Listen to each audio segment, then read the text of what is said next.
Welcome to the Tom Brokaw News Center here at Universal City. I'm Conan. Nolan, thanks for joining us. With us, Assemblymember Nick Schultz, Democrat from Burbank. He's the chair of the Public Safety Commission committee in the California State Assembly, also a member of Budget Committee, Natural Resources. But you're here in the capacity of the Yes on 50 campaign. Thanks for taking the time. Thank you very much for having me. So we've seen you at various events. You articulate it very well. I'll give you the first shot. Sure. Why is it so important that people cast a ballot and cast it in favor of this measure? Quite simply, it is the only response that we have to Donald Trump and what I would characterize as an authoritarian, a totalitarian regime acting and inflicting its will on California.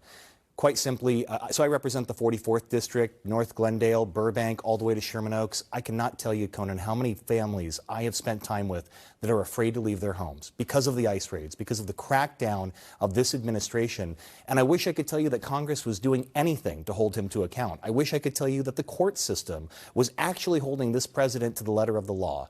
They are not. Proposition 50 is our chance to say enough is enough and to stand up against this tyrant. Okay, it's redrawing congressional district borders because of what Texas did in Correct. redrawing theirs to favor Republicans.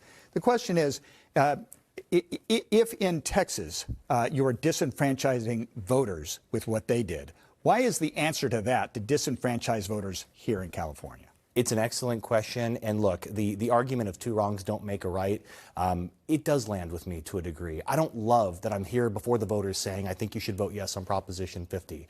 I wish there was a better alternative. But the reality is that it's not just Texas. Donald Trump is asking Republican legislatures across the country to rewrite maps to favor Republican voters, to favor Republican candidates, and to disenfranchise millions of voters across the country. In California, we are uniquely positioned. We have the resources and the opportunity to stand back, to fight back. Chuck Todd is a former host of Meet the Press. He said the argument, the problem with Prop 50 is that you are no longer the adults in the room, that this is a party that said we were above this kind of politics, but now you're playing that kind of politics, and that it could turn off independent voters. Well, I think we are, and I would emphasize two ways in which we are.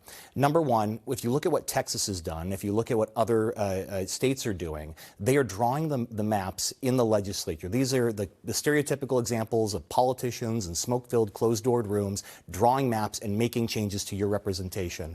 Whether you love Proposition 50, whether you hate Proposition 50, I've done my research on this. Never in California state history, and to the very best of my belief, never in the course of American history have voters been given a chance to exercise an up or down vote on a map.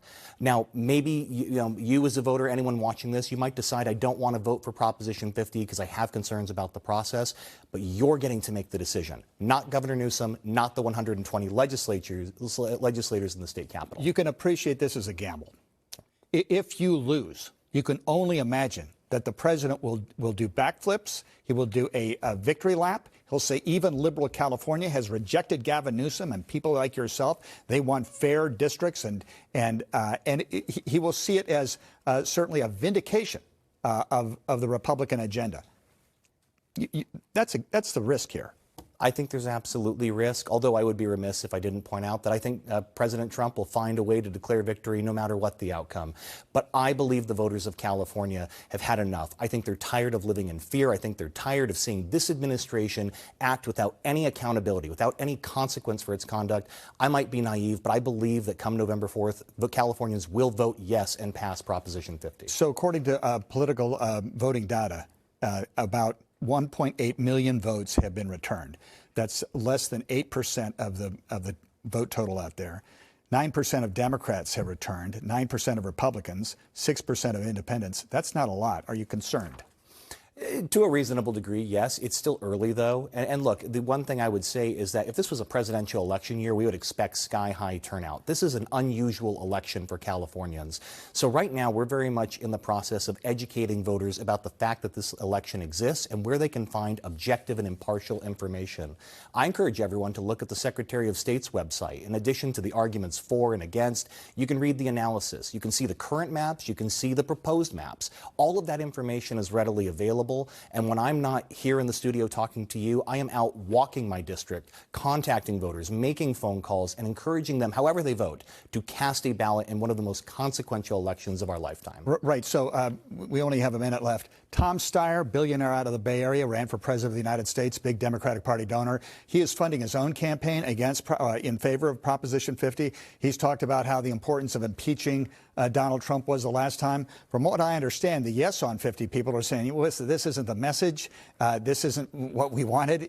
They're a little concerned that it's going to drive away independent voters. We're not interested in another impeachment. Is that a concern for you, that there's not that the message is being diluted by your side? I'm not too concerned. I appreciate that Mr. Steyer has the zeal and wants to help get this over the finish line. I do think the message has been and must continue to be, while this is a response to Donald Trump, more than anything, this is about preserving democracy itself. This is about holding accountable an administration that, regardless of party, is acting without any checks and balances in Washington. And this is the one tool that we have as a state to fight back. I think if we keep on that message and if we educate people about the importance of this election, they will vote yes, and Proposition 50 will pass. Okay, very quickly, on a different subject. Okay. You're chair of public safety, a very important committee, fraught with issues in the California State Assembly. Your party is still dealing with defund police. Research shows that's one of the reasons why you didn't do well in 2024. How important is it for you as the chair of this committee to dissuade people that your party is anti-law enforcement? So, no, the Democratic Party does believe in the rule of law and order, especially right now as we fight for Proposition 50. But I'll wrap with this, Conan.